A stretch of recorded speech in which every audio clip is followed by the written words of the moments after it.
गुरुर्ब्रह्मा गुरुर्विष्णु गुरुर्देवो महेश्वरः गुरु साक्षात् परब्रह्म तस्मै श्री गुरवे नमः। ध्यान मूलो गुरु मूर्ति पूज्य मूलो गुरुपाद मंत्र मूलो गुरुवाक्यं मुक्ति मूलो गुरुकृपः।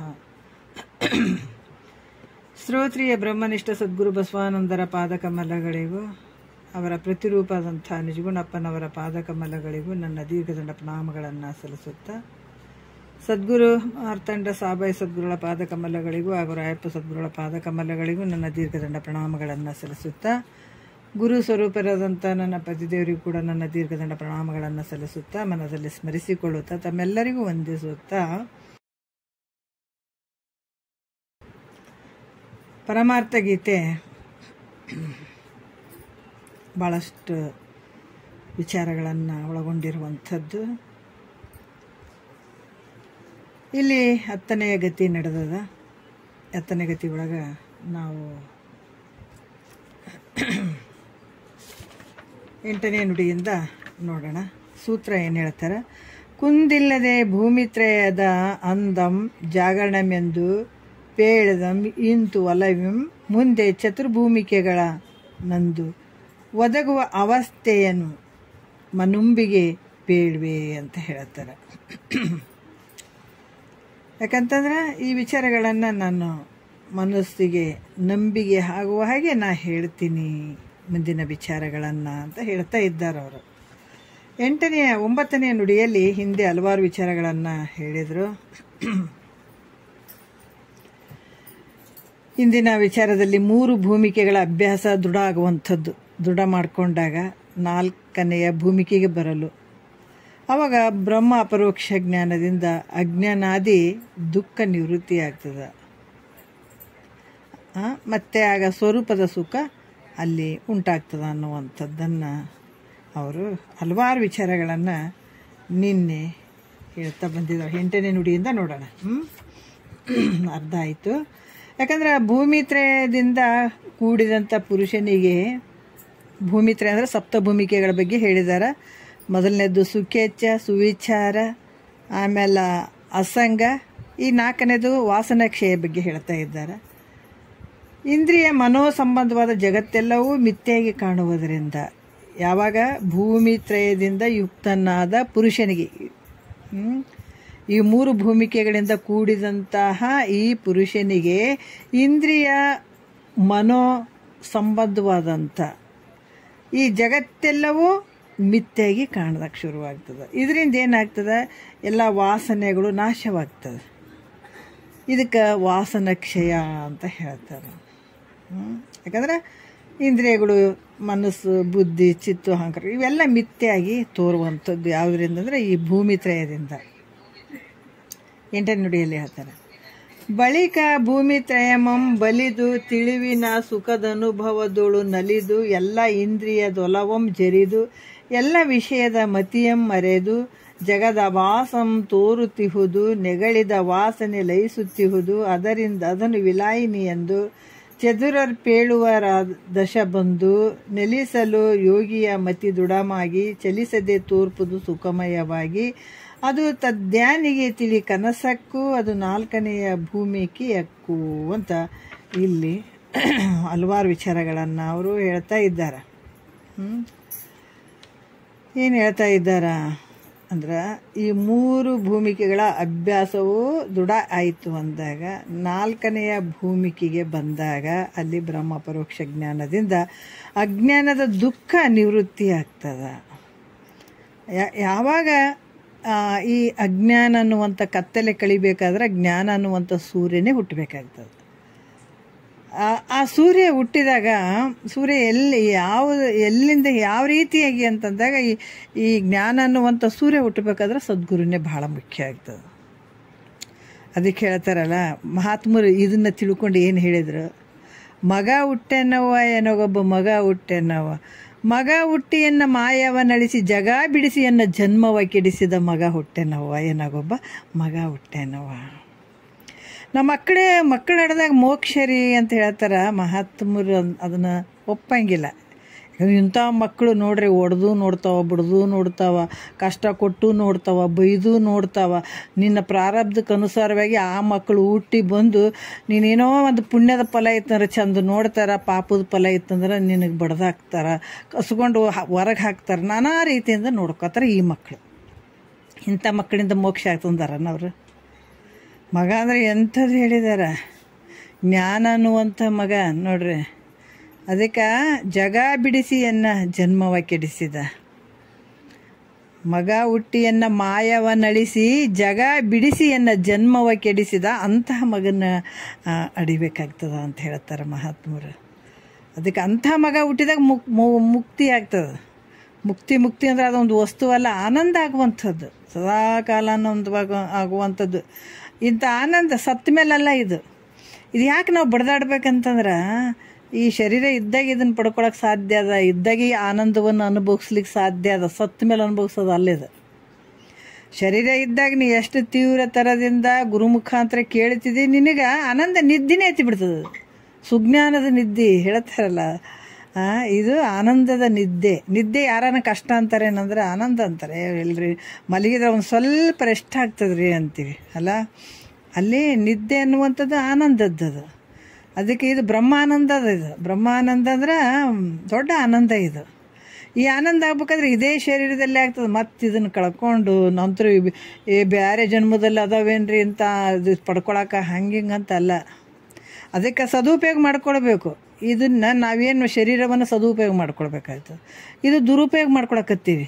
ಯಾಕಂದ್ರೆ ಇರದೇ ಇರುವಂಥ ವಸ್ತುಗಳು ನಾನು ಅಂದ್ಕೊಂಡು ಕುಂತು ಸಂಸಾರ, ಮನೆ, ಮಕ್ಕಳು, ಸಂಸಾರ, ಈ ಶರೀರ ನಂದು, ಶರೀರದಲ್ಲಿರುವಂಥ ಎಲ್ಲವೂ ನಾನು ಯಾವುದ್ಯಾವುದಕ್ಕೆ ದಾರಿ ತಪ್ಪಿಬಿಟ್ಟದ.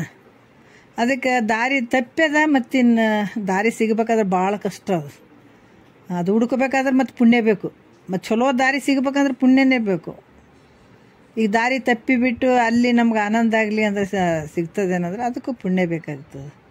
ಅದಕ್ಕೆ ದುರಿತ ಕರ್ಮವನ್ನು ಒಲ್ಲದ್ರು ಆ ದಾರಿ ಚಲೋ ದಾರಿ ಸಿಗಬೇಕಾಗಿತ್ತಂದ್ರೆ ಮಹಾತ್ಮರು ಹೇಳ್ತಾರೆ, ದುರಿತ ಕರ್ಮವನ್ನು ಒಲ್ಲದಿರು ಪುಣ್ಯವನ್ನೇ ಮಾಡು, ಹರ ನಡಿ ವಿಡಿ ಶಾಂತರೊಡನಾಡು, ಕರುಣವಿರಲಿ ಜೀವರುಳು ನೀತಿ ವಿಧನಾಗು, ಪೊರೆ ಪೊರ್ದಿದೊರನೆಂದು ಬೆಸೆಸುವ.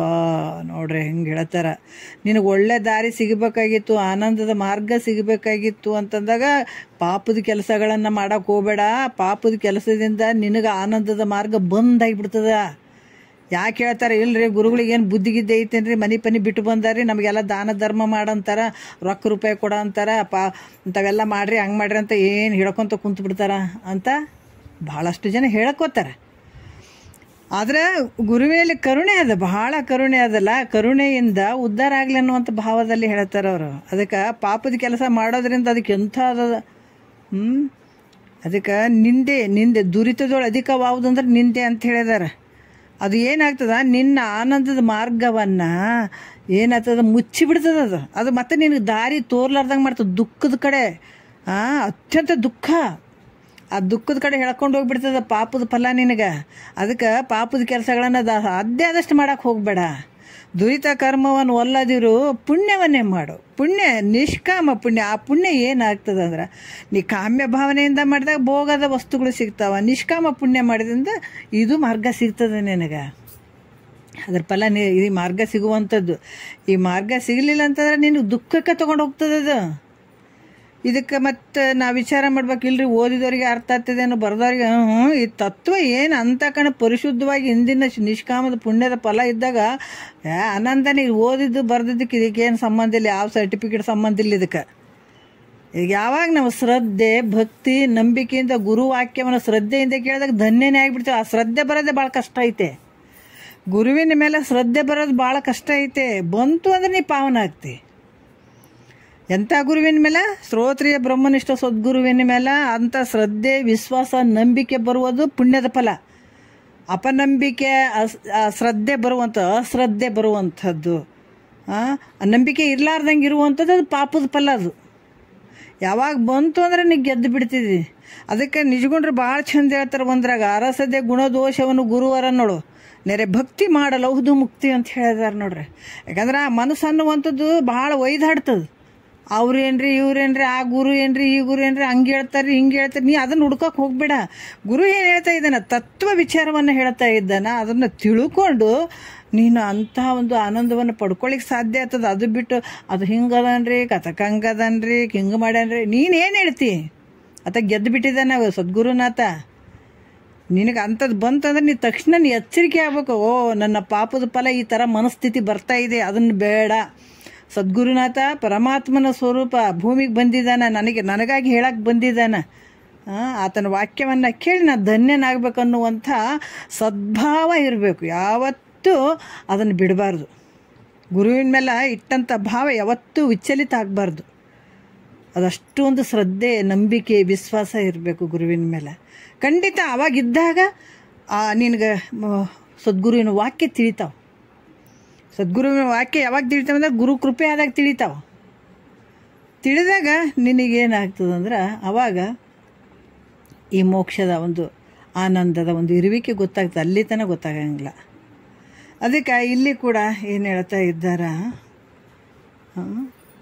ಇದರಿಂದ ಏನಾಗ್ತದ, ಈ 3 ಭೂಮಿಕೆಗಳು ಇವೇನು ಹೇಳಕತ್ತಾರಲ್ಲ ಸಪ್ತ ಭೂಮಿಕೆಗಳು, ಇವು ಪ್ರಯತ್ನದಿಂದ ಆಗ್ತಾವೆ. ಎಲ್ಲ ಜಗತ್ತಿನೊಳಗೆ ಎಲ್ಲದು ಪ್ರಯತ್ನ ಆಗ್ತೀವಿ, ಇದು ಮಾತ್ರ ನಮಗೆ ಪ್ರಯತ್ನ ಇಲ್ಲದೆ ಆಗಬೇಕು. ಇದಕ್ಕೆ ಮಾತ್ರ ನಾವು ಕಷ್ಟಪಡಂಗಿಲ್ಲ, ಕಷ್ಟಪಡಬಾರ್ದು. ಬೇರೆದಕ್ಕೆ ಭಾಳಷ್ಟು ಕಷ್ಟಪಡ್ತೀವಿ, ಇದಕ್ಕೆ ಮಾತ್ರ ಪಡಬಾರ್ದು ಅಂದ್ರೆ ಮೂರ್ಖತನ ಮುಂದಿಟ್ಟಂಗೆ ಆಗ್ತದೆ ಅಂತಾರೆ. ಪ್ರಯತ್ನದಿಂದನೇ ಇವನು ಮಾಡ್ಕೊಳಕ್ಕೆ ಸಾಧ್ಯ ಆಗ್ತದೆ ಸಪ್ತಭೂಮಿಕೆಗಳಿಗೆ. ಅದಕ್ಕೆ ಇಲ್ಲಿ ಕೂಡ ಬ್ರಹ್ಮ ಅಪರೋಕ್ಷ ಜ್ಞಾನದಿಂದ ಅಜ್ಞಾನಾದಿ ದುಃಖ ನಿವೃತ್ತಿ ಆಗ್ತದೆ. ಯಾವಾಗ ಸದ್ಗುರು ವಾಕ್ಯವನ್ನು ಶ್ರವಣ ಮನನ ನಿಧಿಧ್ಯಾಸ ಶ್ರದ್ಧಾವಾನ್ ಲಭತೆ ಜ್ಞಾನ ಅಂತ ಯಾಕಿಷ್ಟು ಅವರು ಒತ್ತು ಕೊಟ್ಟು ಹೇಳಿದ್ದಾರೆ ಈ ವಾಕ್ಯ ಅಂತಂದ್ರೆ, ನಿನ್ನಲ್ಲಿ ಗುರುವಿನ ಬಗ್ಗೆ ಅಶ್ರದ್ಧೆ ಬಂತು, ಆ ಶ್ರದ್ಧೆ ಬಂತು ಅಂತಂದ್ರೆ ಅಲ್ಲಿ ನಿನಗೆ ಜ್ಞಾನ ಅಳವಡಂಗಿಲ್ಲ. ಈ ಜ್ಞಾನ ಹೇಗಾಗ್ತದೆ ಅಂತಂದ್ರೆ, ಎಷ್ಟು ನಾವು ಶ್ರದ್ಧೆ ನಂಬಿಕೆ ಭಕ್ತಿ ಇಟ್ಕೊಂಡು ಹೋಗ್ತೀವಿ ಅಷ್ಟೇ ಸ್ವಾನುಭಾವದ ಸುಖ ತಾನೇ ಕೈ ಸೇರಬೇಕಿದು. ಅವ್ರೇನು ಮಾಡಿದಾರೇನ್ರಿ ಹಿಂಗೆ ಮಾಡಿದಾರೆ ಅಂತ ಇಲ್ಲ, ಆ ಒಂದು ಫಲ ನಿನಗೆ ತಾನಾಗಿ ಸಿಗಬೇಕದು. ಗಿಡದಾಗ ಹಣ್ಣು ಹೆಂಗಾಗ್ತದೆ, ಯಾರಾದರೂ ಹಣ್ಣು ಮಾಡ್ತಾರೇನ, ತಾನಾಗಿ ಹಣ್ಣಾಗ್ತದಲ್ಲ. ಅದ್ರಂಗ ಇಲ್ಲಿ ಕೂಡ ಸ್ವಾನುಭಾವದ ಸುಖ ತಾನೇ ಕೈ ಸೇರ್ತದೆ. ಅದಕ್ಕೆ ನೀನೇ ಕಾರಣ. ಇವತ್ತು ಅಂಥ ಒಂದು ಆನಂದ ಆಗಬೇಕು, ಮುಕ್ತಿ ಆಗ್ಬೇಕಂದ್ರೆ ಅದಕ್ಕೆ ನೀನೇ ಕಾರಣ. ಬಂದಕ್ಕೆ ಹೋಗ್ಬೇಕಾದ್ರೆ ಅದು ನೀನೇ ಕಾರಣ, ಎಲ್ಲಕ್ಕೂ ನೀನೇ ಕಾರಣ, ಇಲ್ಲಿ ಬೇರೆ ಯಾರೂ ಇಲ್ಲ. ಅದಕ್ಕೆ ಈ ರೀತಿ ಈ ಅಜ್ಞಾನಾದಿ ದುಃಖ ನಿವೃತ್ತಿ ಆಗ್ತದೆ ಯಾವಾಗ ಬ್ರಹ್ಮ ಪರೋಕ್ಷ ಜ್ಞಾನದಿಂದ. ಯಾವಾಗ ಅಜ್ಞಾನದ ದುಃಖ ನಿವೃತ್ತಿ ಆಯಿತು ಅಂದಾಗ ಸ್ವರೂಪ ಸುಖ ಅವಾಗ ನಿನಗೆ ಗೊತ್ತಾಗ್ತದೆ. ಯಾಕಂತಂದ್ರೆ ಈ ಮನಸ್ಸನ್ನುವಂಥದ್ದು ಈ ಮೂಲ ದುಃಖಕ್ಕೆ ಕಾರಣವಾದಂಥದ್ದು ಸಂಕಲ್ಪ.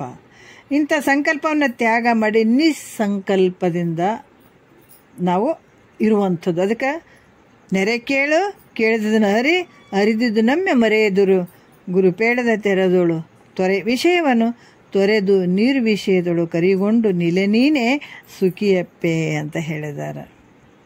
ಯಾಕೆ ಹೇಳಿದ್ದಾರೆ ಅಂತಂದ್ರೆ, ವಿಷಯಾದಿಗಳಲ್ಲಿ ಮನಸ್ಸು ಹೋಗಂಗಿಲ್ಲ. ಇವ್ರು ಇಷ್ಟು ಯಾಕೆ ಹೇಳ್ತಾರೆ? ಶರೀರ ನಾನು ಅನ್ನಬೇಡ್ರಿ, ಇಂದ್ರಿಯಗಳು ನಾನು ಅನ್ನಬೇಡ್ರಿ, ಇವೆಲ್ಲ ದೃಶ್ಯವಾಗಿ ತೋರ್ತಾವ, ಇವ ಆತ್ಮ ಸ್ವರೂಪ ಅಲ್ಲ. ಇವೆಲ್ಲವನ್ನ ತ್ಯಾಗ ಮಾಡಿರಿ, ವಿಷಯಾದಿಗಳನ್ನು ತ್ಯಾಗ ಮಾಡಿರಿ ಅಂತ ಯಾಕೆ ಹೇಳ್ತಾರಂದ್ರೆ, ನಿನ್ನ ಆನಂದಕ್ಕೆ ಅಡ್ಡಗೋಡೆ ಆಗಿದ್ದಾವೆ ಇವು. ಮೂಲ ವಿಚಾರ ಇರೋದು ಇಲ್ಲೇನೆ. ಯಾಕೆ ಇಷ್ಟು ಬೇಡ ಅಂತಾರ್ರಿ? ನಾವು ಅರ್ಥ ಮಾಡ್ಕೋಬೇಕು. ನಿನ್ನ ಆನಂದ ಸ್ವರೂಪಕ್ಕೆ ಈ ಜನನ ಮರಣ ಅನ್ನುವಂಥ ಏನು ದುಃಖ ಐತಲ್ಲ, ಅದು ಬಿಡುಗಡೆ ಆಗುವಂಥದಕ್ಕೆ ಇವು ಅಡಚಣೆ ಮಾಡ್ತಾವ ಭಾಳ. ಇವನ್ನ ಹಂಗೆ ಇಟ್ಕೊಂಡು ಸತ್ರ ಮತ್ತು ಹಂಗೆ ಇಟ್ಕೊಂಡೇ ಹುಟ್ಟುತ್ತಿದ್ದಿ, ಮತ್ತು ಹಂಗೆ ಸಾಯ್ತಿದ್ದಿ, ಹಂಗೆ ಇಟ್ಕೊಂಡೇ ಹುಟ್ಟುತ್ತಿದ್ದಿ. ಹೌದಾ? ಈಗೇನೋ ಒಂದು ಕೇಳುವಂಥ ಸ್ಥಿತಿ ಹೇಳಿದಾರೆ ಈಗ. ಯಾಕಂದ್ರೆ 3 ಭೂಮಿಕೆಗಳಲ್ಲಿ ಬಂದಂಥ ವ್ಯಕ್ತಿ ಅಷ್ಟು ದೃಢ ಮಾಡ್ಕೊಳಕತ್ತೇನತ್ತ. ಮಾಡ್ಕೊಂಡಾಗ ಆಯುಷ್ಯ ಮುಗೀತು. ಆಯುಷ್ಯ ಮುಗಿದ ನಂತರ ಮತ್ತೆ ಆತ ಸತ್ತು ಹೋದ ಅಂತಂದ್ರೆ ಮುಂದಿನ ಲೋಕಗಳು ಕೂಡ ಅದ್ಭುತವಾಗಿರ್ತಾವ. ಅವರು ಭಾಳ ಆನಂದ. ನಾವಿಲ್ಲಿ ಸಂಸಾರದ ಭಾಳ ಕಷ್ಟಪಟ್ಟಿವ್ರಿ, ಇದನ್ನ ಯಾಕ್ರಿ ಮಾಡ್ಕೋಬೇಕು? ನಮ್ಮ ದುಃಖ ನಮಗೆ ಆಗ್ಯದ. ಈ ಗುರುವಾಕ್ಯ ಕೇಳಿ ಏನು ಮಾಡೋದ್ರಿ ಅಂತಂದ್ರೆ, ಮುಂದೆ ಇದಕ್ಕಿಂತ ದುಃಖ ನಿನಗೆ ಬಡ್ದಕ್ಕಂಥ ದುಃಖನೇ ಇರ್ತದೆ. ಯಮಧರ್ಮ ಬಡ್ಕೊಂತ ಹೋಗ್ತಾನೆ, ಇನ್ನೂ ಹೆಚ್ಚಿನ ದುಃಖ ಅನುಭವಿಸ್ಬೇಕಾಗ್ತದೆ ಮುಂದೆ. ಅದಕ್ಕೆ ಮಹಾತ್ಮರು ಹೇಳ್ತಾರೆ, ಏನು ಇಂದು ಪ್ರಾರಬ್ಧ ಕರ್ಮ ತಂದಿದಿ ಅದು ತಿನ್ನು, ಚಂದ ತಿನ್ನು, ಯಾವುದಕ್ಕೆ ಹೆದರಬೇಡ. ಅದು ಏನು ತಿನ್ನಕತ್ತಿದಿ ಅದು ಹಿಂದಲ್ದ ಐತೆ ಅದು. ಅದಕ್ಕೆ ಅದ್ರ ಜೊತೆ ನೀನೇನು ಮಾಡ್ಕೋ, ಗುರುವಿನ ವಾಕ್ಯವನ್ನು ನೀ ಕೇಳ್ತಾ ಹೋದ್ರೆ ನೀ ಎಷ್ಟೇ ಕೇಳಿದಕ್ಕೆ ಒಳ್ಳೆ ಫಲಗಳು ಅದಾವ, ಆನಂದದ ಫಲಗಳೇ. ಅದು ಸುಮ್ಮನೆ ಹಂಗೆ ಹೋಗಂಗಿಲ್ಲ. ಮುಂದೆ ನೀವು ಹೋದ್ರೂ ಕೂಡ ಅಲ್ಲಿ ಅದ್ಭುತವಾದ ಭೋಗಗಳು ನಿನಗದಾವ. ಮತ್ತು ನೇರವಾಗಿ ನೀನು ಎಲ್ಲಿಗೆ ಬರ್ತೀಯ ಅಂದರೆ ಯಾವ ಪ್ರಾಣಿ ಪಕ್ಷಿ ಅದಕ್ಕೆ ಇದಕ್ಕೆ ಯಾವ ಶರೀರಕ್ಕೆ ಹೋಗಂಗಿಲ್ಲೇನು, ಬರೋದು ಒಬ್ಬ ಜ್ಞಾನಿ ಹೊಟ್ಟೆಯಲ್ಲೇ ಬರ್ತಿದ್ದಿ. ಇದನ್ನು ಯಾವಾಗ ಮಾಡ್ತಾ ಹೋಗ್ತಿ, ನೀನು ಆಯುಷ್ಯ ಮುಗೀತಂದ್ರೆ ಮತ್ತೆ ತಿರ್ಗ ಜ್ಞಾನಿ ಹೊಟ್ಟೆಯಲ್ಲಿ, ಶ್ರೀಮಂತನ ಹೊಟ್ಟೆಯಲ್ಲಿ ಹಿಂಗೆ ಬರುವಂಥದ್ದು. ಹಿಂಗೆ ಬಂದಾಗ ನಿನಗೆ ಯಾವ ಅಡಚಣೆ ಬರೋಂಗಿಲ್ಲ. ಮುಂದೆ ಇದನ್ನು ಈ ತತ್ವವನ್ನು ತಿಳ್ಕೊಳ್ಳಿಕ್ಕೆ ಯಾವ ಪ್ರತಿಬಂಧಕಗಳು ಉಂಟು ಮಾಡೋಂಗಿಲ್ಲ. ಆವಾಗ ಮತ್ತೆ ಏನು ಇದು ಕೇಳ್ತಾ ಇದ್ದಿ ಮುಂದೆ ಮತ್ತೆ ನಿನಗೆ ಕಂಟಿನ್ಯೂ ಆಗ್ತದೆ. ಆ ಭಾವ ಬರೋಕ್ಕೆ ಶುರು ಮಾಡಿಬಿಡ್ತದೆ. ಯಾಕೆ ಭಾವ ಬರ್ತದೆ? ಶರಣರ ಸಂಘ ಮಾಡ್ಬೇಕು ಅನ್ನಿಸ್ತದ, ಆಮೇಲೆ ಈ ವಾಕ್ಯಗಳನ್ನು ಕೇಳ್ಬೇಕು ಅನ್ನಿಸ್ತದ, ಆ ತತ್ವ ಪದಗಳನ್ನು ಕೇಳಬೇಕು ಅನ್ನಿಸ್ತದ. ಇವತ್ತು ಮನೆಗೆ ಯಾರು ಇರಂಗಿಲ್ಲ, ಒಬ್ರಿಗೆ ಮಾತ್ರ ಭಾಳಷ್ಟು ಸಾಧು ಸಂತರ ಸಂಘ ಮಾಡ್ಬೇಕು ಅನ್ಸಕತ್ತಿದ್ರಿ. ನಮ್ಮ ಮನೆಗೆ ಯಾರಿಲ್ಲರಿ, ನಾವು ಒಬ್ಬತ್ತಿಗೆ ನೋಡ್ರಿ ನನ್ನ ಮನಸ್ಸು ಹಿಂಗಾಗೋದು ಅಂತ ಅಂತಿರ್ತಾರೆ ಕೆಲವು. ಯಾಕಾಗ್ತಂದ್ರೆ ಅವ್ರ ಹಿಂದಿನ ಒಂದು ಸಂಸ್ಕಾರ ಅದು ಎಬ್ಬಿಸ್ತಿರ್ತದೆ ಒಳಗಡೆ, ಎಬ್ಬಿಸಿ ಎಳ್ಕೊಂಡು ಬರ್ತದೆ ಅದು. ಅದಕ್ಕೆ ಪುಣ್ಯವನ್ನೇ ಮಾಡು, ಹರ ನಡಿ ಬಿಡಿ, ಶಾಂತರೊಡನಾಡು. ಶಾಂತರು ಯಾರು ಜಗತ್ತಿನೊಳಗೆ ಅಂದ್ರೆ ಜ್ಞಾನಿಗಳು ಮಾತ್ರ ಶಾಂತರು, ಮಹಾತ್ಮರು. ಅಂಥ ಒಂದು ಜ್ಞಾನಿಗಳ ಜೊತೆ ಒಡನಾಡು. ಪೊರೆದಿದ್ದೀರನೆಂದು ಬೆಸೆದು ಕಾಪಾಡ್ತಾನೆ. ಈ ರೀತಿಯಾಗಿ ಇಲ್ಲಿ ಹೇಳ್ತಾರೆ. ಈ ಮೋಕ್ಷ ಈ ಈ ವಿಷಯಾದಿಗಳನ್ನು ತ್ಯಾಗ ಮಾಡುವಂಥದ್ದು, ಮೋಕ್ಷವನ್ನು ಮೆಲ್ಲನೆ ಸ್ವಲ್ಪ. ಯಾಕೆ ಇದನ್ನು ಒಂದೇ ದಿವಸಕ್ಕೆ ಎಲ್ಲರೂ ಮಹಾತ್ಮರಾಗಿಬಿಟ್ಟಾರನ? ಯಾಕಂದ್ರೆ ನಿನ್ನ ಬಲ್ಲಿರುವಂಥ ದುರ್ಗುಣಗಳೂ ಮೆಲ್ಲಕ್ಕೆ ಹೋಗ್ಬೇಕು, ಸದ್ಗುಣಗಳು ಬರಬೇಕು, ಇದು ಕೇಳುವಂಥ ಒಂದು ಭಾವ ಬರಬೇಕು.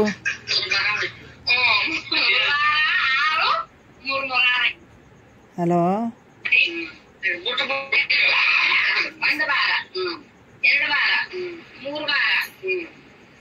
ಸ್ವಲ್ಪ ಮ್ಯೂಟ್ ಮಾಡ್ರಿ. ಮಲ್ಲಿಕಾರ್ಜುನ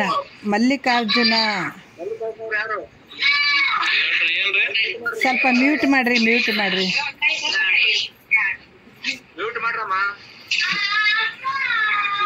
ಸ್ವಲ್ಪ ಮ್ಯೂಟ್ ಮಾಡ್ರಿ.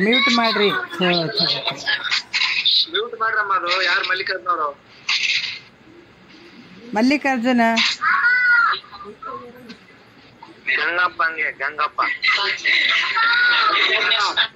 ಮಲ್ಲಿಕಾರ್ಜುನ ದಯವಿಟ್ಟು ಸ್ವಲ್ಪ ಮ್ಯೂಟ್ ಮಾಡ್ಕೊಳ್ರಿ.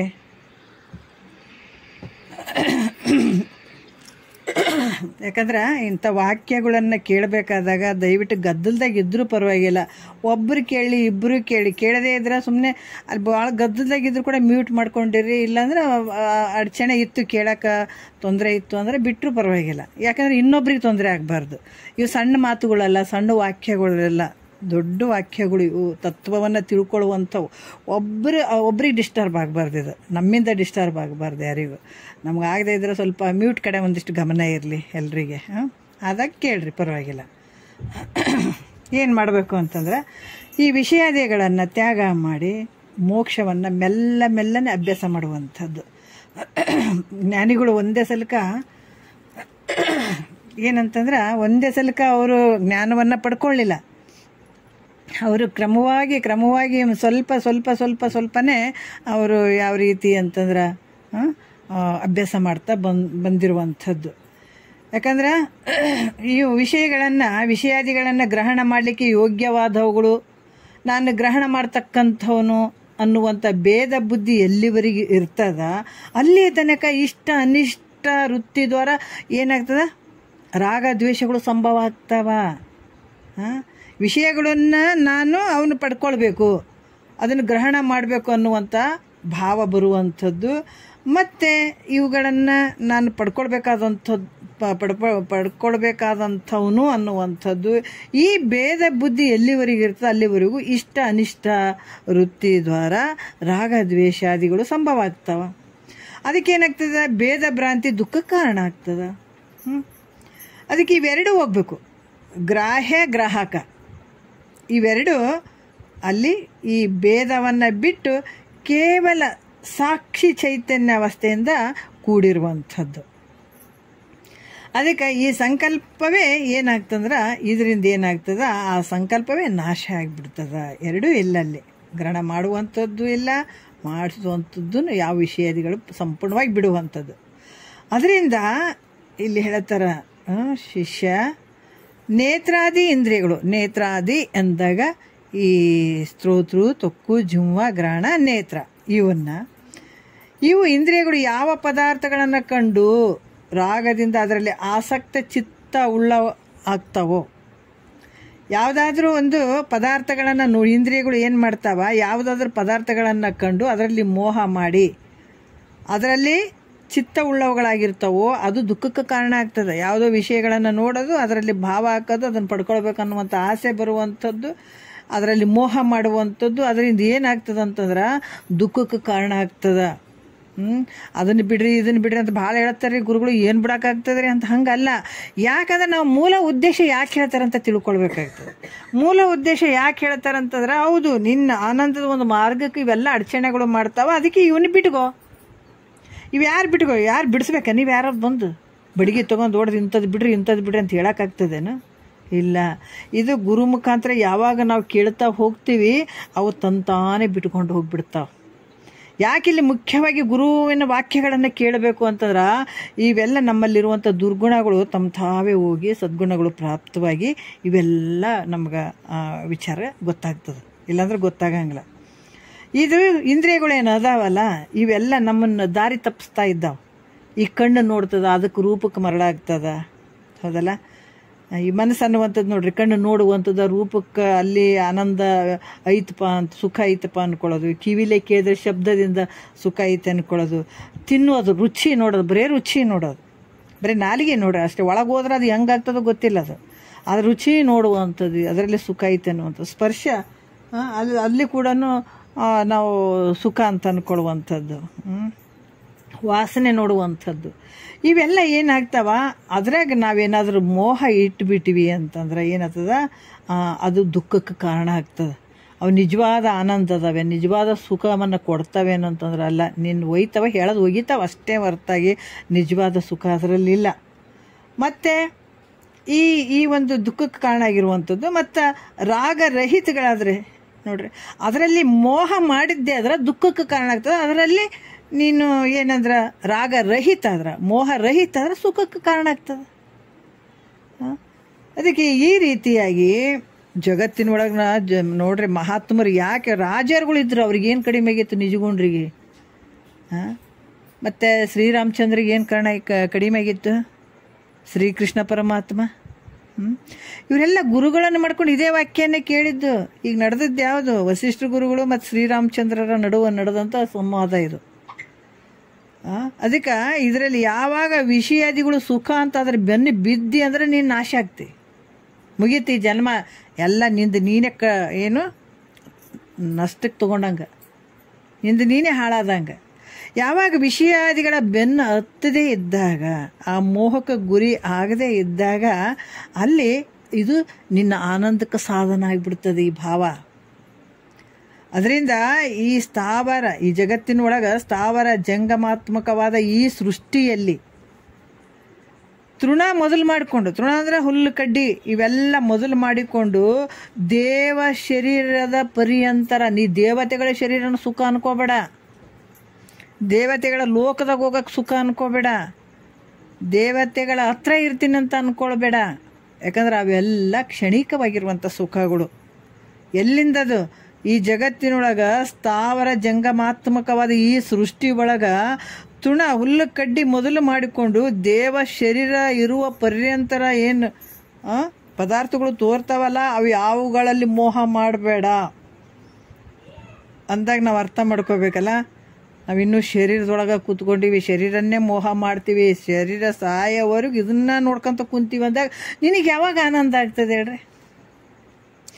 ಶರೀರ ಭಾವವನ್ನೇ ಬಿಡು ಅಂತೇಳಿ ಶರೀರ ಬಿಡೋಂದಿಲ್ಲ, ಇದನ್ನ ಕಟ್ ಮಾಡಿ ಹೋಗಿ ಅಂದಿಲ್ಲ. ಎಲ್ಲೋ ಶರೀರದ ಮ್ಯಾಲಿರುವಂಥ ಮೋಹವನ್ನು ಬಿಟ್ಕೊಂಡ್ಬಿಡು.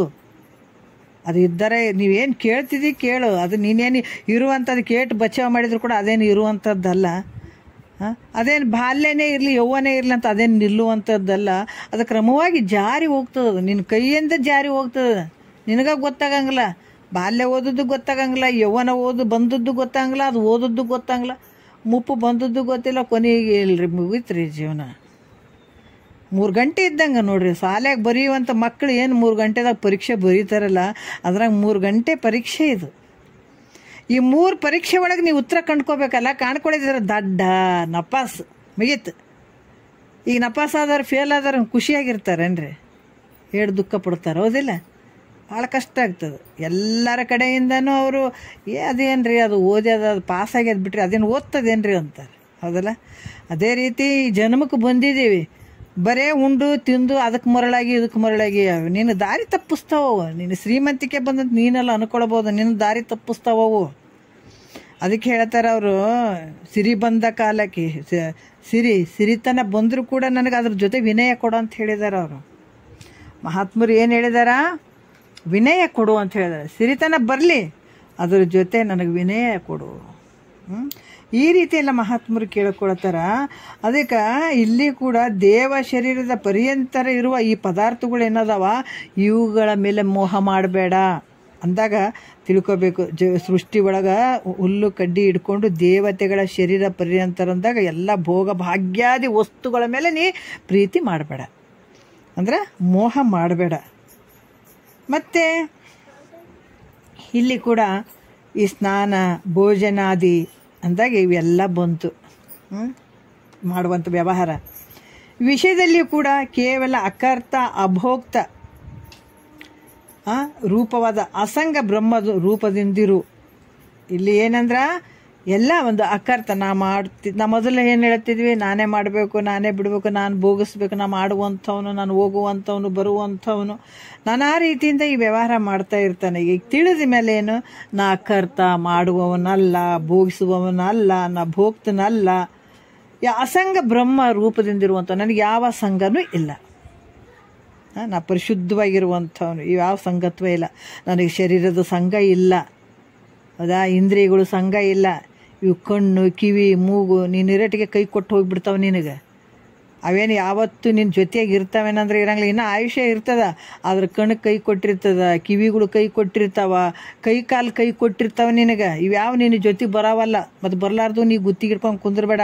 ಇವು ನಿನ್ನ ಮನಸ್ಸಿನಲ್ಲಿ ಬಿಟ್ಕೊಂಡ್ಬಿಡಿ, ಇವು ನಾನು ಅಲ್ಲಪ್ಪ, ನಾನು ಅಲ್ಲ. ಮತ್ತು ಒಂದೇ ಸಲಕ್ಕೆ ಹೋಗ್ತೇವೆ ಅಂದ್ರೆ ಒಂದೇ ಸಲಕ್ಕೆ ಹೋಗಂಗಿಲ್ಲ. ಯಾರು ಕಷ್ಟಪಟ್ಟು ದಿನ ಕೇಳ್ತಾರ, ಗುರು ವಾಕ್ಯ ಕೇಳಿ ಕೇಳಿ ಕೇಳಿ ಕೇಳಿ ಆವಾಗ ಇವು ಕಣ್ಣು ನಾನಲ್ಲ, ಮೂಗ್ನಲ್ಲ, ಇವು ದುಡಾಗಬೇಕು. ಇವೆಲ್ಲ ಶರೀರ ನಾನು ಅಲ್ಲ ಅನ್ನುವಂಥ ಭಾವ ದುಡಾಗಬೇಕು. ಅವ್ವ ಅಪ್ಪ ಇಟ್ಟು ಹೆಸರು ನೀನು ಇಂಥ ಮತ್ತು ಕರೆದು ಕರೆದು ಕರೆದು ಆ ಕೂಸಿಗಿದ್ರೆ ಗಟ್ಟಿಯಾಗಿ ಮಾಡಿಬಿಡ್ತೀವಿ. ಎಲ್ಲಿದ್ರು ಕೂಡ ಒದರಿದ ಓ ಅನ್ಬೇಕದು, ಹೌದಲ್ಲ? ಎಷ್ಟು ಕಷ್ಟಪಟ್ಟಿರ್ತೀವಿ ಅದಕ್ಕೆ ಒದರಿ ಒದರಿ ಹಿಂಗಪ್ಪ ಅಂತ ಆ ಮಗುವಿಗೆ ಹೇಳಿ ಹೇಳಿ ಹೇಳಿ ಹೇಳಿ ಗಟ್ಟಿ ಮಾಡಿಬಿಟ್ಟಿರ್ತೀವಲ್ಲ. ಅದ್ರಂಗ ಇಲ್ಲಿ ಸದ್ಗುರುನಾಥನು ಯಾವಾಗ ಕೇಳಕ್ಕೆ ಕುಂತ್ಕೊಂಡು ಆವಾಗ್ಲಿಂದನೇ ಶುರು ಮಾಡ್ತಾನೆ ಗಟ್ಟಿ ಮಾಡಕ್ಕೆ. ನಿನಗೆ ನೀ ಶರೀರ ನೀನಲ್ಲ, ಈ ಜಗತ್ತಿದು ಸುಳ್ಳಾದ ನೋಡು, ಇದನ್ನು ನಂಬಬೇಡ ನಂಬಬೇಡ ನಂಬಬೇಡ. ಯಾವುದೇ ಇದು ನೀನು ಅಲ್ಲವೇ ಅಲ್ಲ, ನೀನು ಚೈತನ್ಯ ಪುರುಷ, ನೀನು ಯಾವಾಗಲೂ ಪರಿಶುದ್ಧವಾಗಿರುವಂಥವನು. ಅದಕ್ಕೆ ಇದು ಯಾವುದು ನಿನಗೆ ದುಃಖನೂ ಇಲ್ಲ, ಸುಖ ಯಾವ ವಿಷಯಾದಿಗಳಿಂದ ಆಗುವಂಥ ಸುಖ ದುಃಖ ಇವ್ಯಾವುದು ನಿನಗೆ ಸಂಬಂಧ ಇಲ್ಲ. ಅದಕ್ಕೆ ಅದ್ರ ಬಗ್ಗೆ ನೀನು ಅಸಂಗ, ನನಗೆ ಯಾವ ಸಂಘನೂ ಇಲ್ಲ. ಮೊದಲು ಎಲ್ಲ ಸಂಘ ಮಾಡ್ಕೊಂಡು ಕುಂತಿದ್ದಿ, ಅದಕ್ಕೆ ಈಗ ಹೆಂಗಿದೆ, ಅಸಂಗ ಬ್ರಹ್ಮರೂಪದಿಂದಿರು. ಮತ್ತು ಮನಸ್ಸು ಅನ್ನುವಂಥದ್ದು ಭಾಳ ಗದ್ದಲಕ್ಕೆ ಹಾಕುವಂಥದ್ದು. ಇದೇ ಮನಸ್ಸು ನಮ್ಮನ್ನು ಬಂಧಕ್ಕೆ ತೊಗೊಂಡೋಗ್ತದ, ಮೋಕ್ಷಕ್ಕೂ ಕರ್ಕೊಂಡು ಹೋಗ್ತದೆ. ಈ ಮನಸ್ಸನ್ನು ಸರಿಯಾಗಿ ವಿಚಾರ ಮಾಡಿ ಸರಿ ದಾರಿಯಲ್ಲಿ ತೊಗೊಳ್ಬೇಕು ಈ ಮನಸ್ಸು. ಯಾಕಂತಂದ್ರೆ ಇದು ಕೂಡ ನಾನಾ ರೀತಿಯಿಂದ ಇದು ಸುಮ್ಮ ಕುಂದ್ರಕ್ಕೆ ಕೊಡಂಗಿಲ್ಲ. ಈ ನೋಡ್ರಿ, ನಿದ್ದೆಯಲ್ಲಿ ಒಂದು ಕಡೆ ಗಪ್ಪ ಮಲಗಿಬಿಟ್ಟಿರ್ತೀವಿ, ಆ ಕಡೆ ಒಳ್ಳಂಗಿಲ್ಲ ಈ ಕಡೆ ಒಳ್ಳಂಗಿಲ್ಲ, ಹೌದಾ? ಏನು ಸುಖ ಇಲ್ಲ, ದುಃಖ ಇಲ್ಲ, ಯಾವ ಜಂಜಾಟ ಇಲ್ಲ, ನಾ ಎಲ್ಲಿ ಮಲಗಿನಂತ ಅಲ್ಲ, ಹೆಂಡತಿ ಇಲ್ಲ, ಮಕ್ಕಳಿಲ್ಲ, ರೊಕ್ಕಿಲ್ಲ, ರೂಪಾಯಿ ಇಲ್ಲ, ಎಲ್ಲ ಪ್ರೀತಿಯಿಂದ ಇರುವಂಥದ್ದೇ ಎಲ್ಲನೂ. ಮಕ್ಕಳು ಭಾಳ ಪ್ರೀತಿಯಿಂದ, ಹೆಂಡತಿ ಭಾಳ ಪ್ರೀತಿಯಿಂದ, ರೊಕ್ಕ ರೂಪಾಯಿ ಭಾಳ ಪ್ರೀತಿಯಿಂದ, ಎಲ್ಲರೂ ಎಲ್ಲಿ ಹೋದ್ರೂ ಗೊತ್ತಿಲ್ಲ. ನಿದ್ದೆ ಒಳಗೆ ಎಲ್ಲರೂ ಎಲ್ಲೆಲ್ಲಿ ಬಿದ್ದಿರ್ತಾವೋ ಗೊತ್ತಿಲ್ಲ. ನಮ್ಮ ಶರೀರ ಅಷ್ಟು ಪ್ರೀತಿ ಮಾಡ್ಕೊಳ್ಳೋಂಥ ಶರೀರ ಕೂಡ ಎಲ್ಲಿ ಬಿದ್ದಿರ್ತದೆ ಗೊತ್ತಿಲ್ಲ. ಯಾಕೆ ಅಂದರೆ ಮನಸ್ಸೇ ಇಲ್ಲ ಅಲ್ಲಿ. ಮನಸ್ಸಿರ್ಲಾರ್ದಕ್ಕೆ ಇದು ಯಾವುದು ತೋರವಲ್ದು. ಮತ್ತು ಮುಂಜಾನೆ ಬಂದುಗಳನ್ನು ಮನಸ್ಸು ಬಂದು ಬಿಡ್ತು, ಮನಗೋವರೆಗೆ ಗದ್ದಲು ಮಾಡೋಕ್ಕೆ ಶುರು ಮಾಡ್ತಿದ್ವು. ಅಲ್ಲೇ ಐತೇನೆ ಇಲ್ಲೇ ಐತೇನೆ, ಅದು ತೊಗೊಳ್ಬೇಕು ಇದು ತೊಗೊಳ್ಬೇಕು, ಅದು ಮಾಡಬೇಕು ಇದು ಮಾಡ್ಬೇಕಂತ. ಅದಕ್ಕೆ ಈ ಮನಸ್ಸು ಅನ್ನುವಂಥದ್ದು ಮನಸ್ಸಿನಿಂದ ಇರುವಂಥದ್ದು, ಮನಸ್ಸಿನಿಂದಲಾದರೂ ಕೂಡ ಇದು ಆಗಿ ಹೋದ ಸಂಗತಿಗಳು. ಹಿಂದೆ ಹಂಗೆ ಮಾಡಿದ್ರಿ ಹಿಂಗೆ ಮಾಡಿದ್ರಿ ನಾವು ಹಂಗೆ ಮಾಡಿದ್ದೀವಿ ಹಿಂಗೆ ಮಾಡಿದ್ದೀವಿ ಅಂತ ವಿಚಾರಗಳನ್ನು ಮಾಡುವಂಥದ್ದು ಮಾಡಿ ಅಲ್ಲಿ ದುಃಖ ಪಡಕ್ಕೆ ಹೋಗಬೇಡ. ಹಿಂದೆ ಹಂಗಾಯ್ತು, ಸುಖದ್ದೂ ಬೇಡ, ದುಃಖ ಅಂತೂ ಮೊದಲೇ ಬೇಡ. ಹಂಗಾಗಿತ್ತು ಆಗ ಹೋಯ್ತದು, ಏನು ಮಾಡ್ತೀವಿ ತಗೊಂಡು, ಮುಗಿದು ಹೋಗ್ಯದದು, ಕತ್ತಲ್ದಾಗ ಕಳೆದು ಹೋಯ್ತಾ ದಿವಸ. ನೀನು ತೋರುವಂಥದ್ದು ವರ್ತಮಾನ ಕಾಲ ಅಷ್ಟೇ. ಭೂತಕಾಲ ಕತ್ತಲ್ದಾಗ ಹೋಗ್ಬಿಡ್ತು, ಭವಿಷ್ಯತ್ ಕಾಲ ಕತ್ತಲ್ದಾಗೆ ಆದದು. ಈಗ ಕಾಣುವಂಥದ್ದು ವರ್ತಮಾನ ಕಾಲ, ಈ ಕ್ಷಣ, ಈ ಒಂದು ಕ್ಷಣ ಕಳೀತಂದ್ರೆ ಮತ್ತೆ ಕತ್ತಲ್ದಾಗ ಹೋಯ್ತದು, ಮುಗೀತದು. ಅದು ಮತ್ತೆ ನಿನಗೆ ಬರೋಂಗಿಲ್ಲ. ಅದು ಕಷ್ಟನೇ ಆಗಲಿ ಸುಖನೇ ಆಗಲಿ ಏನೇ ಆಗಲಿ ಅದು ಕಳೆದು ಹೋಯ್ತು, ಅಲ್ಲಿಗೆ ಹೋಯ್ತದು. ಆ ಒಂದು ಸಂದರ್ಭ ಹಂಗೆ ಇದ್ದಾಗ ಅದನ್ನು ಹಂಗಾಯಿತು ಆಯಿತು ಆಯಿತು ಅಂತ ನೀನು ಅದನ್ನೇ ಮನಸ್ಸಿನಲ್ಲಿ ಇಟ್ಕೊಂಡು ನೀನು ಅದನ್ನು ದುಃಖಿಸಬೇಡ. ಮುಂದೆ ಹೆಂಗೆ ಮಾಡ್ಬೇಕಪ್ಪ, ಏನು ಮಾಡೋದು ಅಂತ ಮುಂದಿಂದ ಭಾಳ ಗುತ್ತಿಗಿಡಿತೀವಿ. ಇದ್ದ ಸಂದರ್ಭದಲ್ಲಿ ಇದ್ದ ಸುಖವನ್ನು ಹಾಳು ಮಾಡ್ಕೊಳ್ತದೆ ಈ ಮನಸ್ಸು. ಯಾಕಂತಂದ್ರೆ ಈ ಮನಸ್ಸು ಇರುವಂಥದ್ದು ಹೆಂಗೆ, ಎಲ್ಲರೂ ಈ ಮಹಾತ್ಮರಲ್ಲಿ ಇಲ್ಲ ಅಂತಲ್ಲ ಮನಸ್ಸು. ಈ ಮನಸ್ಸು ಎಷ್ಟು ಗದ್ದಲಕ್ಕೆ ಹಾಕ್ತದ, ಇಲ್ರಿ ಮಹಾತ್ಮರಲ್ಲಿ ಇಂಥ ಮನಸ್ಸು ಇರಲಿಲ್ಲರಿ ಅಂತ ಅನ್ನಂಗಿಲ್ಲ. ಮನಸ್ಸಿಗೆ ಸರಿಯಾಗಿ ವಿಚಾರಗಳನ್ನು ತಿಳಿಸಿದ್ರು, ಅದನ್ನು ಮುಗ್ದಾಣಿ ಹಾಕಿದ್ರು, ಹಿಡ್ಕೊಂಡು ನಡೆದ್ರು ಮನಸ್ಸನ್ನು. ನಾವು ಮನಸ್ಸನ್ನು ಹಂಗಂಗೆ ಬಿಟ್ಟಿವಿ, ಇಲ್ರಿ ನನ್ನ ಮನಸ್ಸು ಯಾಕೋ ಹಂಗೆ ಅನ್ಸಕತ್ತಿದೆ ಅಂತೀವಿ. ಯಾಕಂದ್ರೆ ಮನಸ್ಸು ಹೇಳ್ದಂಗೆ ನಾವು ಕೇಳೋರಲ್ಲ, ಅದಕ್ಕೆ ಆ ಮನಸ್ಸು ಆ ಕಡೆ ಒಯ್ದು ದಿಕ್ಕು ಕೆಡಿಸ್ಬಿಡ್ತದೆ. ಅದಕ್ಕೆ ಮುಗ್ದಾಣಿ ಹಾಕ್ಬೇಕಾಗಿತ್ತಂದ್ರೆ ಸದ್ಗುರುಗಳ ಮುಖಾಂತರನೇ. ಮುಂದೆ ಹಿಂಗೆ ಆಗ್ಬೇಕಾದ್ರೆ ಈ ಮುಂದೆ ಏನು ಮಾಡ್ತಾರೇನ್ರಿ, ನಾವು ಸತ್ತ ಮೇಲೆ ಏನು ಮಾಡ್ತಾರೇನ್ರಿ ಮಕ್ಕಳು ಅಂತ ಚಿಂತೆ ಮಾಡ್ತಿರ್ತಾರೆ ಕೆಲವರು. ಮತ್ತು ಮುಂದೆ ಏನು ಮಾಡ್ಬೇಕ್ರಿ, ಹೆಂಗೆ ತಿನ್ಬೇಕ್ರಿ ಅರ್ಥ ಮಾಡ್ಕೊ. ಇಷ್ಟೆಲ್ಲ ಪಂಚಭೂತದಿಂದ ಇಷ್ಟೆಲ್ಲ ಮಾಡಿದಂಥ ಶಿವ ನೀನು ಕೈ ಬಿಡ್ತಾನೆ. ಹೊಟ್ಟೆಯಲ್ಲಿ ನೀನಾದರೂ ಉಣಿಸಿದೆ ಮಗುವಿಗೆ ಇಲ್ಲಲ್ಲ. ಅದಕ್ಕೆ ಹೇಳ್ತಾರೆ ಎಲ್ಲ ನಿನ್ನ ಲೀಲೆ ಅಜ್ಞಾನಿ ಏನು ಬಲ್ಲ ಅಂತ ಇದು ಒಂದು ಹೇಳ್ತಾರೆ. ಹೊಟ್ಟೆಯಲ್ಲಿ ಶಿಶು ಇರಬೇಕಾದಾಗ ಎದೆಯಲ್ಲಿ ಬಿಗಿದಾವ ಹಾಲು ಅಂತ ಹೇಳ್ತಾರೆ. ಮೊದಲೇ ನೀನು ಹೊಟ್ಟೆಗಿರ್ಬೇಕಾದ್ರೆ ಆತಗೆ ಹೆಂಗೆ ಎಲ್ಲವನ್ನ ಸೃಷ್ಟಿಯಲ್ಲಿ ಬೇಕಾದಷ್ಟು ನೀನು ಕೊಟ್ಟುಬಿಟ್ಟಿದ್ದಾನಂದ್ರೆ ನಾವು ಹೇಳ್ತೀವಿ ಮುಂದೆ ಹೆಂಗ್ರಿ ಜೀವನ ಮಾಡೋದು, ಹೆಂಗ್ರಿ ಇಡೋದು. ಯಾವ ಇವತ್ತು ದನ ಕರಗಳು ಪ್ರಾಣಿ ಪಕ್ಷಿಗಳು ಯಾವ ಕೂಡಿಟ್ಟು ತಿಂದಿಲ್ಲ. ಮನುಷ್ಯ ಒಬ್ಬವನೇ ದುರಾಸೆಯಿಂದ ಈ ಮೋಹದಿಂದ ಹಿಟ್ಟು ಒಳಕತ್ತಿದ್ದು ಮನುಷ್ಯನೇ.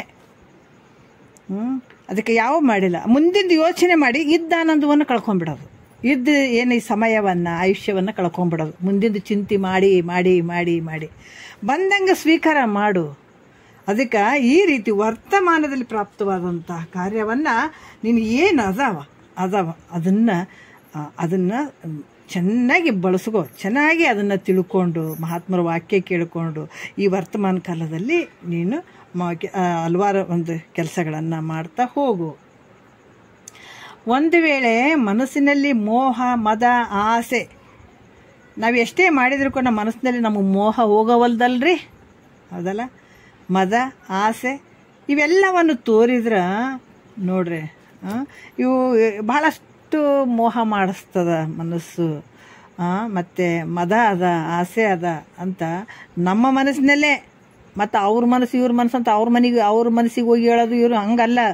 ನಮ್ಮ ಮನಸ್ಸಿನೊಳಗೆ ನಾವೇ ತಿಳ್ಕೊಂಡು ಹಂಗೇನಾರ ತೋರಿತು ಅಂತಂದಾಗ ಅವಾಗ ವಿವೇಕ ರೂಪ ಮನದಿಂದ ಅದನ್ನು ನಿವಾರಣೆ ಮಾಡ್ತಕ್ಕದ್ದು. ಅಂದರೆ ವಿವೇಕ ಮಾಡುವಂಥದ್ದು, ಯಾವುದು ಒಳ್ಳೆಯದು ಯಾವುದು ಕೆಟ್ಟದ್ದು, ಯಾವುದು ಸರಿಯಾದ ಯಾವುದು ತಪ್ಪದ, ಯಾವುದು ಸತ್ಯ ಅದ ಯಾವುದು ಮಿಥ್ಯ ಅದ ಅನ್ನುವಂಥ ವಿವೇಕದಿಂದ ಅದನ್ನು ನಿವಾರಣೆ ಮಾಡಬೇಕು. ಅದಕ್ಕೆ ಹೆಂಗಂತಂದ್ರೆ ಕಬ್ಬಿಣವನ್ನು ಕಬ್ಬಿಣದ ಉಳಿಯಿಂದಲೇ ಕಡಿತಾರೋ.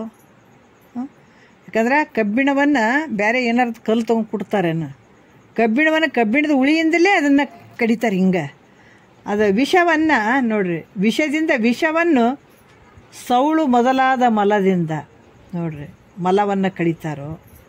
ಅದರಂಗ ಮೋಹಾದಿಗಳಿಂದ ಕೂಡಿದಂಥ ಅವಿವೇಕ ಮನಸ್ಸನ್ನು, ಮೋಹಾದಿಗಳಿಂದ ಕೂಡಿರ್ತದಲ್ಲ ಈ ಮನಸ್ಸು, ಭಾಳ ಗದ್ದಲ್ಕಾಕಂಥ ಮನಸ್ಸು ಏನು ಮೋಹಾದಿಗಳಿಂದ ಕೂಡಿರ್ತದೆ. ಇದು ಕೂಡಿದದಕ್ಕೆ ಭಾಳ ಸೂಕ್ಷ್ಮದ, ಭಾಳಷ್ಟು ಗದ್ದಲ್ಕಾಗ್ತದೆ ಇದು ಮನಸ್ಸು. ನಮ್ಮನ್ನು ತಿಳಿಗೊಡ್ಲಾರ್ದಂಗೆ ಮಾಡ್ತದ, ಎಕಡೆಕಡೆ ಎಳೆದು ಬಿಡ್ತದ. ಅದಕ್ಕೆ ನಮ್ಮ ಮನಸ್ಸಿಗೆ ನಾವು ಚೆನ್ನಾಗಿ ತಿಳ್ಕೊಳ್ಬೇಕು, ಅದನ್ನು ಸರಿ ಮಾರ್ಗಕ್ಕೆ ತೊಗೊಂಡು ಹೋಗ್ಬೇಕು. ಮೋಹಾದಿಗಳು ಪದೇ ಪದೇ ಬರ್ತಾ ಇದ್ವು ಅಂದ್ರೆ ಅದನ್ನು ವಿಚಾರ ಮಾಡಿ ಈ ಮೋಹಾದಿಗಳಿಂದ ಯುಕ್ತನಾದಂಥ ಕೂಡಿಕೊಂಡಂಥ ಅವಿವೇಕ ಮನಸ್ಸನ್ನು ವಿವೇಕದಿಂದ ನಾಶ ಮಾಡು. ನಿನ್ನ ಕೈಯಾಗೆ ಐತೆ, ಇವೆಲ್ಲವೂ ನಿನ್ನ ಕೈಯಾಗೆ ಐತೆ. ಅದಕ್ಕೆ ಈ ಪ್ರಕಾರ ಸರ್ವಭ್ರಾಂತಿಯನ್ನು ಹೋಗಲಾಡಿಸಿಕೊಂಡು ನೋಡ್ರಿ, ಸರ್ವ ಭ್ರಾಂತಿ, ಒಂದಲ್ಲ ಎರಡಲ್ಲ, ಇದ್ದದ್ರಲ್ಲಿ ಹೌದು ಹೌದ್ರಲ್ಲಿ ಇಲ್ಲ ಅನ್ಕೊಂಡು ಈ ಭ್ರಾಂತಿಗೆ ಯಾರು? ನೀನೇ ಕಾರಣ. ಶರೀರ ನಾನು ಅನ್ನುವಂಥದ್ದು, ನಾನು ಇವೆಲ್ಲ ಇಂದ್ರಿಯಗಳು ಅನ್ನುವಂಥದ್ದು, ಇದೇನು ನಿನಗೆ ಭ್ರಮೆ ತೊಗೊಂಡದಂತ ಹೇಳ್ತಾರೆ ಮಹಾತ್ಮರು. ಭ್ರಮೆ. ಇದೆಲ್ಲ ನಾ ಸಾಯ್ತೀನಿ ಹುಟ್ತೀನಿ ಅನ್ನುವಂಥದ್ದು ನಿಜವಾಗಿ ನೋಡಿದ್ರೆ ದೆವ್ವಪ್ಪವ ಬಡ್ದವರು ದೆವ್ವ ಬಿಡಿಸ್ಕೊಳಕ್ಕೆ ಹೋದಾಗ ಒಂಚೂರು ಹೇಳಿಬಿಟ್ಟು ಏನೋ ಬಿಡಿಸ್ತಾರೆ. ಅವ್ರಿಗೇನೋ ಒಂದು ಭ್ರಮೆ ಐತಂದ್ರೆ ಆಗಿಂದ ಹಾಗೆ ಬಿಡಿಸ್ತಾರೆ. ಆದ್ರೆ ನಮಗೆ ದೊಡ್ಡ ಭ್ರಮೆ ಬಿಡ್ತದೆ. ಎಂಥ ಭ್ರಮೆ ಅಂದ್ರೆ ಅಂತಿಂಥ ಭ್ರಮೆ ಅಲ್ಲ ಇದು. ಭ್ರಾಂತಿ ಅಂಥ ಭ್ರಾಂತಿ ಆಗಿದೆ. ಇದನ್ನು ಬಿಡಿಸ್ಬೇಕು. ಈ ದೆವ್ವವನ್ನು ಬಿಡಿಸೋಕಂದ್ರೆ ಸದ್ಗುರುನೇ ಬೇಕಾಗ್ತದೆ ನೋಡ್ರಿ. ಅದಕ್ಕೆ ಇಲ್ಲಿ ಸರ್ವ ಭ್ರಾಂತಿಯನ್ನು ಹೋಗಲಾಡಿಸಿ ನಿನ್ನ ನಿಜ ಸ್ವರೂಪದಲ್ಲಿ ತತ್ಪರನಾಗು, ಅಲ್ಲಿ ನಿಂತ್ಕೋ, ಅವಾಗ ಗೊತ್ತಾಗ್ತದೆ ಆನಂದ ಹೆಂಗೈತೆ ಅಂತ ಹೇಳಿ. ಅಂದರೆ ಸ್ಥೂಲ ಸೂಕ್ಷ್ಮ ಶರೀರ ದ್ವಯಗಳಿಗೆ ಅಧಿಷ್ಠಾನ ಭೂತನದ ಕೂಟಸ್ಥನೆ ಶರೀರ ಸ್ಥೂಲ ಸೂಕ್ಷ್ಮ ಆಗಿರ್ಬೋದು.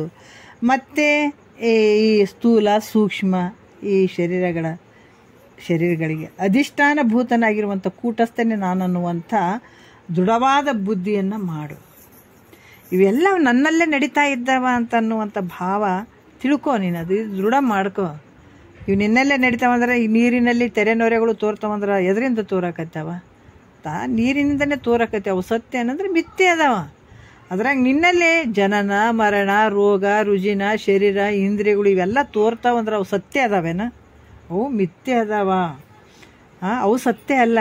ನಿನ್ನ ಅಧಿಷ್ಠಾನ ಸ್ವರೂಪದಲ್ಲಿ ತೋರ್ತಾ ಇದ್ದಾವಂತಂದ್ರೆ ಅವು ಮಿಥ್ಯೆನೇ ಅದಾವ. ಅದರಿಂದ ಇದ್ದ ವಾಸನೆಗಳಾದರೂ ಕೂಡ, ಯಾಕಂದರೆ ಈ ರೀತಿ ಸದ್ಗುರು ಹೇಳ್ತಾ ಹೋದಾಗ ನೀನು ಕೇಳ್ತಾ ಹೋದಾಗ ನಿನ್ನಲ್ಲಿರುವಂಥ ಇದ್ದ ವಾಸನೆಗಳೆಲ್ಲವೂ ತಮ್ಮಷ್ಟಕ್ಕೆ ತಾವೇ ನಾಶ ಆಗಿಬಿಡ್ತಾವ. ಯಾಕಂದರೆ ಇದಕ್ಕೇನು ಹೇಳ್ತಾರ, ಈ ಅವಸ್ಥೆಗೆ ಪ್ರತಿಯೊಂದು ಏನು ಇದು ವಾಸನ ಕ್ಷಯ ಅಂತ ಹೇಳ್ತಾರೆ ಪಂಡಿತರು. ಇದಕ್ಕೇನು ಹೇಳ್ತಾರ? ವಾಸನ ಕ್ಷಯ ಅನ್ನುವಂಥದ್ದು. ಯೋಗೀಶ್ವರನ ಬುದ್ಧಿಯು ನಿಜದಲ್ಲಿ ಚಲಿಸದೆ ದೃಢವಾಗಿ ನಿಲ್ಲಲು. ಯಾವಾಗ ಯೋಗೀಶ್ವರನ ಬುದ್ಧಿ ನಿಜದಲ್ಲಿ, ಅಲ್ಲೇ ನಿಜ ಸ್ವರೂಪದಲ್ಲಿ ಆ ಕಡೆ ಈ ಕಡೆ ಆಗದೆ ನಿಲ್ಲುವಂಥದ್ದು. ಇದು ನಮಗೆಲ್ಲಿ ಆಗ್ತದ್ರಿ? ಭಾಳ ದೊಡ್ಡ ಗುರುಗಳು ಅದಾರ್ರಿ, ಅವ್ರಿಗೆ ಮಾಡ್ಕೊತಾರೆ. ನಮ್ಗೆ ಏನಿಲ್ಲ.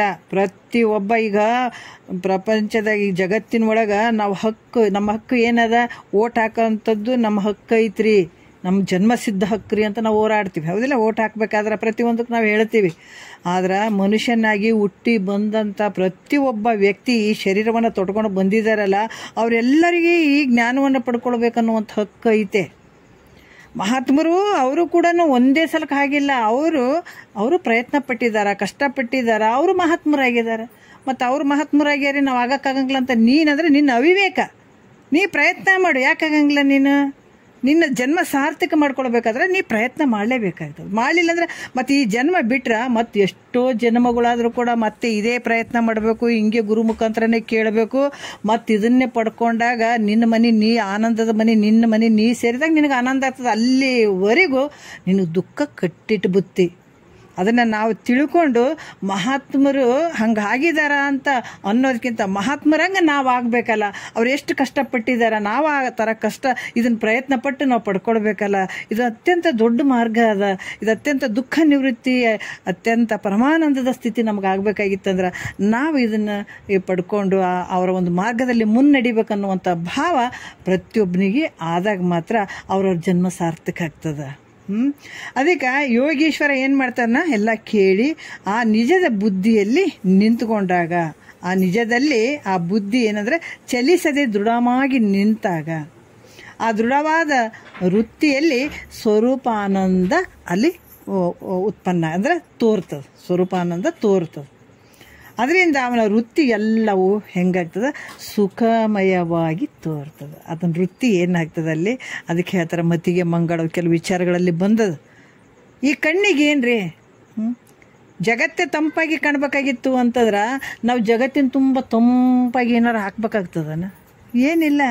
ಕಣ್ಣಿಗೆ ಒಂದು ಕೂಲಿಂಗ್ ಗ್ಲಾಸ್ ಹಾಕೊಂಡ್ಬಿಡ್ರಿ, ಇದಕ್ಕೆ ಜಗತ್ತೇ ತಂಪಾಗಿ ತೋರ್ತದೆ, ಕಂಡಂಗೆ ಆಗ್ತದೆ ಅಲ್ಲ? ಬೇರೆ ಏನು ಮಾಡೋದು ಬೇಕಾಗಿಲ್ಲ. ಕೂಲಿಂಗ್ ಗ್ಲಾಸ್ ಒಂದು ತಂಪದು ಹಿಂಗೆ ಕಣ್ಣಿಗೆ ಹಾಕೊಂಡ್ಬಿಟ್ರೆ ಸಾಕಪ್ಪ, ಜಗತ್ತೆಲ್ಲ ತಂಪ್ಕೊಂಡು. ಅದ್ರಂಗೆ ಇಲ್ಲಿ ಕೂಡ ನೀನು ಯಾವಾಗ ನಿನ್ನ ನಿಜ ಸುಖದಲ್ಲಿ ದೃಢವಾಗಿ ನಿಲ್ಲುತ್ತಿದೆ, ಆವಾಗ ನಿನ್ನಲ್ಲಿರುವಂಥ ವೃತ್ತಿ ಎಲ್ಲವೂ ಹೆಂಗೆ ತೋರ್ತದಂದ್ರೆ ಸುಖಮಯವಾಗಿ ತೋರ್ತದ.